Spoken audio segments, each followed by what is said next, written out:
우리에게 주시는 하나님의 말씀은 신약 성경 베드로전서 2장 말씀입니다. 오늘 하루도 우리 주 예수님 붙들고 주님과 같이 살아가는 저 여러분들의 복된 삶이 되시기를 간절히 축복합니다. 베드로전서의 말씀은 1장 서두에서 밝힌 바와 같이 예수님의 제자인 베드로가 기록했다고 그렇게 말씀에 친히 나와 있습니다. 당시의 시대 상황을 살펴보면요, 네로 황제의 시대부터 해서 이제 본격적인 로마의 박해가 시작됩니다. 그리스도인들이 조금씩 늘어는 갔지만 박해로 인해서 사람들이 힘들어하고요, 결국 이 신앙을 계속 지켜가는 것이 맞는가 회의를 가진 사람들이 있었고, 처음에는 받은 구원의 기쁨과 감격 가운데 살아갔지만 박해를 이기지 못하고 신앙을 버리거나 또는 함께 있던 유대인들의 박해를 이기지 못하고 다시 유대교로 돌아가는 사람들조차 생겨나게 되었습니다. 그 가운데 베드로 사도는 하나님의 말씀을 굳게 붙들고 우리가 받은 구원의 기쁨과 감격이 얼마나 큰 것인지 날마다 되새기며 예수님 반드시 다시 오실 것인데 그날까지 이 구원의 기쁨을 놓치지 말고 잘 참고 견디며 살자고 말씀은 전하고 있는 것입니다. 2000여 년 전이나 그리고 더 올라가서 구약시대 3, 4천여 년 전이나 지금이나 다 모양은 다르지만 우리가 신앙생활을 하는 것을 방해하는 갖가지 박해와 요소들이 있습니다. 사단은 상당히 전략적으로 사람들이 하나님과 멀어지도록 만들죠. 처음 아담과 하와에게는 어떻게 접근을 합니까? 하나님과 같이 될 수 있다라는 그런 달콤한 말로 선악과를 먹게 만들지 않습니까? 그 이래로 끊임없이 사람들이 죄를 짓게 만들고 하나님과 멀어지게 만드는 것이 사탄의 전략입니다. 그래서 예전에는 몽둥이와 매로 사람들을 핍박하면서 하나님으로부터 떨어뜨리려고 했죠. 근데 오늘날 시대를 보면요, 이제 사탄이 더 이상 그것이 먹히지 않는다라는 것을 알고 몽둥이와 매가 아닌 다른 것으로 우리를 유혹합니다. 오늘날 우리 사회가 예전에 비해서 너무나도 잘 살게 되었습니다. 코로나로 인하여 물론 자영업자들이 어렵고 여러 가지 힘든 상황이 왔다고는 하지만, 그러나 지금 3, 40년 전과 비교해 보면요, 먹을 것이 너무나 풍부하고 아파트나 이런 주택가에 보면 음식물을 쓰레기로 버리고도 있습니다. 옛날에 음식물을 쓰레기로 버리는 것이 어디 있었습니까? 먹지 못해서 나무 풀이라도 캐서 먹고 그러지 않았습니까? 그런데 음식물 쓰레기들이 일반 쓰레기만큼이나 나오는 시대가 되었다라는 거예요. 그만큼 잘 먹고 잘 살게 되었는데 이것이 이제는 우리를 하나님과 멀어지게 만드는 도구가 되어지고 있더라는 것이죠. 사탄이요, 매를 들어서 사람들을 괴롭게 해서 하나님과 멀어지게 해보려 했더니 박해를 하면 할수록 사람들이 그 힘듦을 가지고 하나님께 더 기도하고 우는 거예요. 그러니까 이제는 사람들을 편하게 만들어줍니다. 몸을 편하게 하고 물질 문명을 누리게 하고 여러 가지 세상에서 재미있는 것들을 많이 만들어줌으로 인해서 그것들 때문에 하나님과 우리가 멀어지는 일들로 나아가더라는 것이죠. 어찌되었건 어떤 방법으로든 하나님을 믿고 예수 그리스도를 구주로 고백하고 신앙생활하는 데 있어서 박해와 핍박이 다 있습니다. 그런 세상 가운데서 어떻게 하면 그 세상에 동요되지 않고 끝까지 우리가 받은 구원을 잘 지키며 살아갈지 오늘 말씀에서는 베드로를 통하여 우리에게 전하고 있습니다. 고난과 핍박이 있는 시대, 때로는 우리를 유혹하는 많은 것이 있는 이 시대에 우리가 어떻게 살아야 끝까지 우리가 받은 구원을 유지할 수 있을지 말씀을 통해 살펴보도록 하겠습니다. 첫 번째로는요, 하나님의 말씀을 사랑하고 날마다 우리는 영의 양식을 먹을 수 있어야 합니다. 오늘 1절에서 3절까지 말씀 다시 한번 우리가 읽도록 하겠습니다. 시작. 그러므로 모든 악독과 모든 기만과 외식과 시기와 모든 비방하는 말을 버리고 갓난아기들 같이 순전하고 신령한 젖을 사모하라. 이는 그로 말미암아 너희로 구원에 이르도록 자라게 하려 함이라. 너희가 주의 인자하심을 맛보았으면 그리하라. 아멘. 무엇을 사모하라고 합니까? 갓난아기들 같이 순전하고 신령한 젖을 사모하라고 말씀은 전하고 있습니다. 여기서 신령한 젖은 무엇을 뜻하겠습니까? 앞에 1장 후반부의 말씀에서 계속해서 강조하는 것은요, 하나님의 말씀입니다. 꽃은 시들고 풀은 마르고 모든 것이 다 변하지만 하나님의 말씀은 계속해서 영원토록 변하지 않고 있다라고 1장 후반부의 말씀에서 전합니다. 그리고 2장에 이어지면서 그러므로 이렇게 시작을 하죠. 하나님의 말씀은 변함이 없고 그 말씀이 우리를 살리는 능력이 되는 것이고, 하나님의 말씀이 우리를 바른 길로 이끌어 가기 때문에 그 말씀을 어린아이들이 매일 먹어야 되는 젖과 같이 사모하며 매일매일 그 양식을, 영의 양식을 구하라는 것입니다. 사람이 살기 위해서는 밥을 먹어야 합니다. 그러나 그것은 단순히 우리의 몸이 살기 위한 것입니다. 그런데 우리의 영혼이 죽지 않고 우리가 영적으로 병들지 않기 위해서는 영의 양식을 늘 먹어야 한다는 것이죠. 그래서 예수님께서도 사단의 시험을 물리치실 때 말씀하시지 않습니까? 돌을 가지고 떡을 만들라 했을 때 사람이 떡으로만 사는 것이 아니라 하나님의 말씀으로 살아간다고 이야기합니다. 단순히 우리가 몸의 생리 현상을 유지하는 데는 떡이 필요하지만, 그러나 살아도 하나님을 알지 못하고 그 하나님을 알아도 그 하나님의 말씀을 지키지 못하고 우리가 받은 구원을 소중히 여기지 못하는, 살아도 산 게 아닌 그런 인생이 아니라 왜 살아야 하는지, 무엇 때문에 내가 이 땅에 보내졌고 오늘 이 시간이 왜 주어졌는지를 아는 그런 사람으로 살기 위해서는 날마다 신령한 젖인 영의 양식, 하나님의 말씀을 먹어야 된다는 것입니다. 여러분, 구원은 무엇으로 받습니까? 구원은 분명 믿음으로 받습니다. 우리의 어떤 의로운 행위나 어떤 교회에서 행해지는 종교의식이나 이런 행동들로 구원을 받는 것은 아닙니다. 내가 죄인이라는 것을 솔직하게 인정하고 고백하고 그 죄를 해결할 수 있는 분은 예수님밖에 계시지 않는다라고 믿음으로, 그 예수님이 십자가에서 나를 대신하여 죽어주셨고 죽고 모든 것이 끝난 것이 아니라 사흘 만에 부활하셨고, 그리고 영광 중에 계신 그 예수님이 다시 이 땅에 오신다라는 것을, 그것을 믿는 믿음으로 우리는 구원을 받습니다. 그리고 그것을 믿음과 동시에 구원받은 존재가 되었습니다. 그런데 여러분, 주의해야 될 것은요, 이미 우리는 구원받은 존재이지만 그 구원을 잃어버리지 않도록, 놓치지 않도록 애쓰고 힘쓰고 기도하는 것은 우리의 몫이라는 겁니다. 하나님의 은혜로 우리를 붙들어는 주셨는데 하나님의 그 붙드시는 손길을 내가 의도적으로 뿌리치고 이 손 잡지 않겠습니다, 나를 이제 그만 놔주세요라고 하면 하나님도 어쩔 수 없다라는 거예요. 물론 강권적인 은혜로 계속해서 우리를 붙들어 가려고 하시겠죠, 하나님이. 그러나 우리가 그 붙들린 은혜를 놓치지 않기 위해서는 날마다 애쓰고 신령한 젖은 영의 양식을 사모하고 하나님의 말씀으로 새로워지지 않고는 그것이 가능하지 않다라는 것입니다. 그래서 빌립보서 2장 12절 말씀에 사도 바울도 베드로와 비슷한 말씀을 합니다. 바울과 베드로 성향이 반대입니다. 베드로는 행동이 앞서는 사람이고요, 좀 감정적인 사람입니다. 그러나 바울은 어떤 사람입니까? 말씀을 보면요, 이렇게 조금 문체가 다릅니다. 많이 공부한 사람이고 논리적으로 뭔가를 풀어가고 이렇게 전합니다. 그런데 전하는 메시지는 똑같습니다. 바울도 이렇게 이야기하죠. 그러므로 나의 사랑하는 자들아, 너희가 나 있을 때뿐 아니라 더욱 지금 나 없을 때에도 항상 복종하여 두렵고 떨림으로 너희 구원을 이루라라고 이야기합니다. 구원을 이루라는 게 무슨 뜻입니까? 구원 이미 받았는데 뭘 이루라는 겁니까? 그 받은 구원이 놓쳐지지 않도록 두렵고 떨리는 마음으로 계속해서 그 구원받은 삶 가운데 거하며 살아가라는 것이죠. 가장 합당한 예를 들어본다면요, 출애굽한 이스라엘 백성들을 살펴볼 수 있습니다.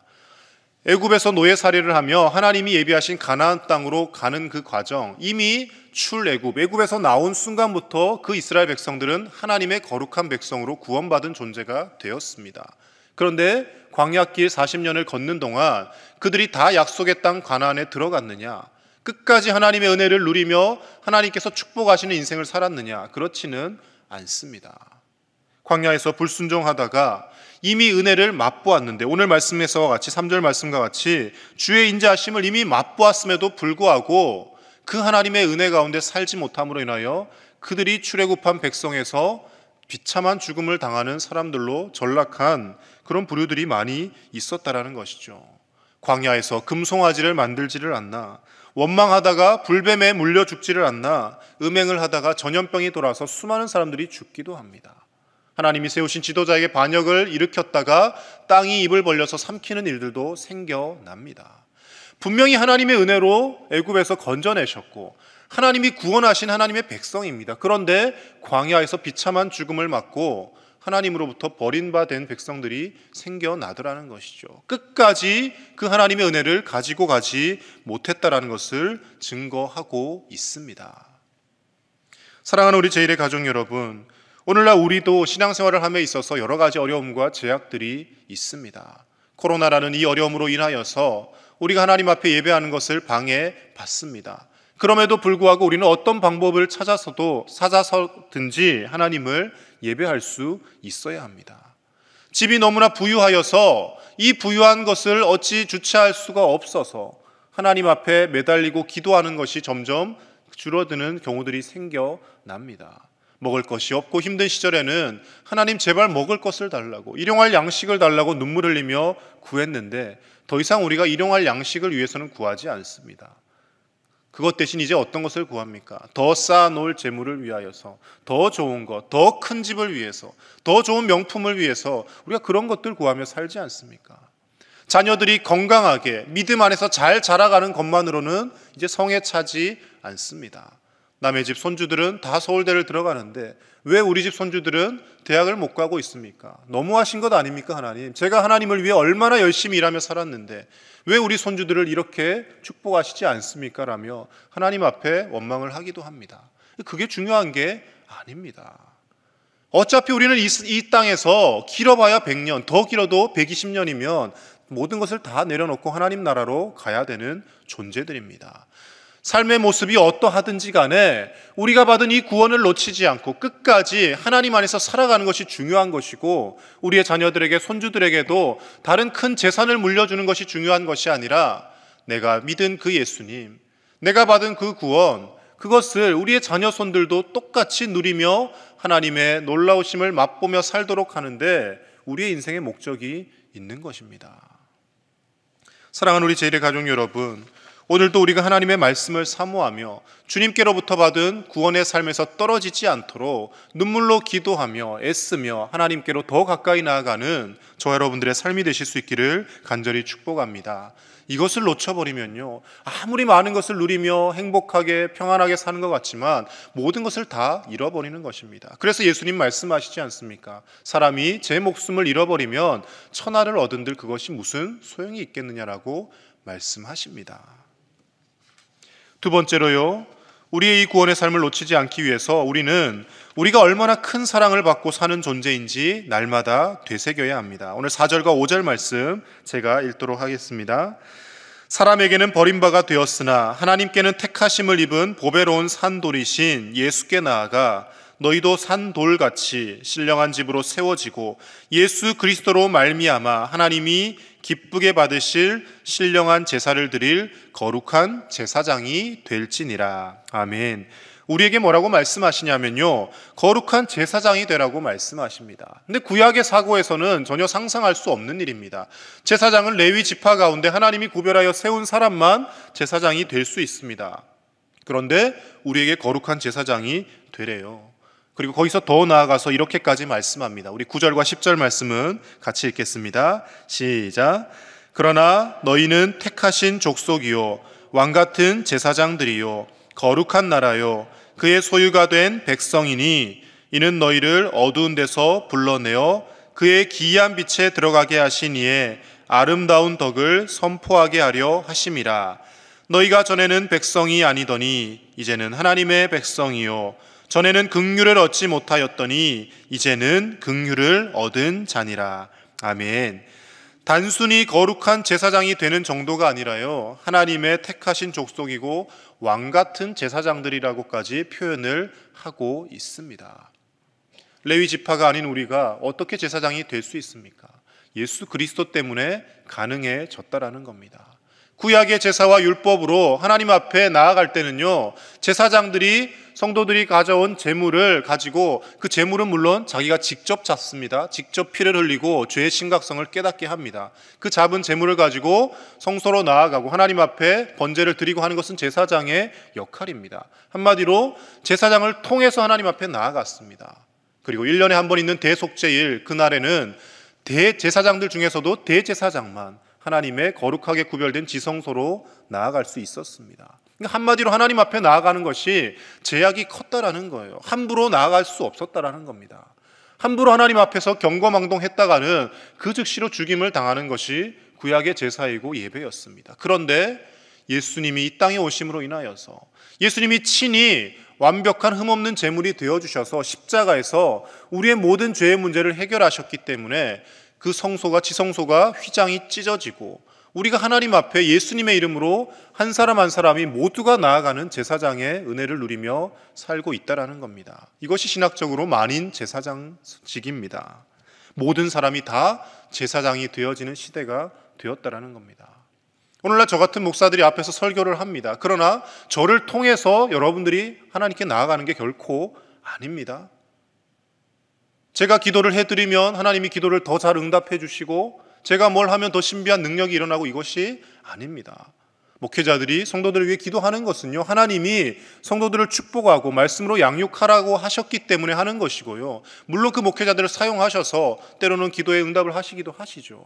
그러나 기본적인 것은요, 목사를 통해서, 목회자를 통해서 우리가 하나님께로 나아가는 것이 아니라 예수님 이름으로 하나님 앞에 각자가 나아갈 수 있게 되었다라는 것입니다.